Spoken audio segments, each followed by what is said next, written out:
Ya, sebelumnya pihak dari UNHCR ini pernah juga diundang dalam sebuah acara ya oleh Hotman Paris, sang pengacara kondang, tetapi tidak mau datang.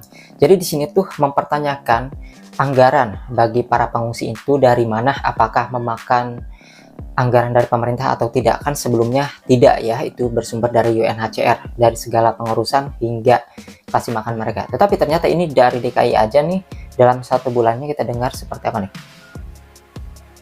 Persisnya berapa sebulan pajak Pemda DKI untuk menghidupi pengungsi ini? Ya kira-kira sampai 800 jutaan lah per bulan. Bukan, jadi ini kan baru kita tangani nih. Ya. Baru 2 minggu lah ya. Ini hari memasuki hari ke-20. Sebelumnya yang kasih makan mereka siapa sebelum pindah? Nggak tahu karena sebelumnya mereka kan di Kebon Sirih.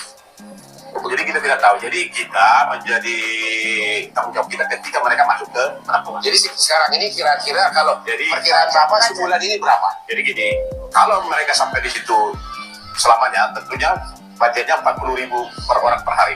Per hari. 40.000 per orang per hari. Kalau 20.000 aja 600.000 tuh.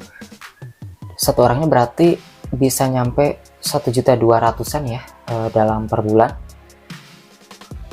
Ini adalah orang-orang yang ngungsi, berarti bukan hanya Rohingya saja berarti teman-teman ya. Tentunya menjadi tanggung jawab UNHCR. Karena memang dari UNHCR nggak ada bantuan uang. Udah pernah berkomunikasi, belum ada apa? Belum ada apa-apa. Nasib mereka ke depan. Luar negeri UNHCR diundang ke sini nggak berani datang. Nah, saya dengar begitu. Harusnya memang mereka Sama dulu dong, siapa tahu akan dikasih. Ya, di sini UNHCR ini sudah diundang ya oleh Hotman Paris, kabarnya tidak mau datang. Ya Allah, enak banget, bahkan gratis katanya nih. Kesehatan gratis, belum lain-lain yang nanggung rakyat kita. Ternyata di sini staf dari anggota UNHCR ini ada 60 staf di Indonesia dan ada kantor pusatnya itu di Jakarta, dan 4 lokasi lainnya itu ada di Indonesia, yaitu Medan, Pekanbaru, Tanjung Pinang, dan juga Makassar.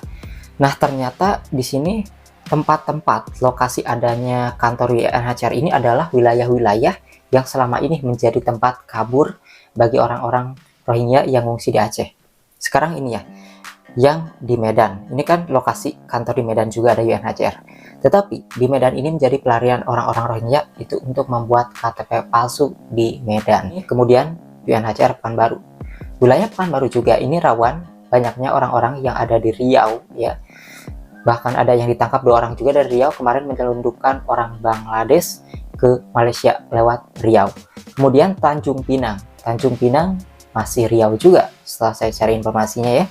Dan Tanjung Pinang ataupun Riau, Pekanbaru Riau, Bengkalis, Kayadumai Riau, itulah pelabuhan-pelabuhan yang dijadikan jalan tikus bagi para imigran gelap ya yang keluar masuk Indonesia.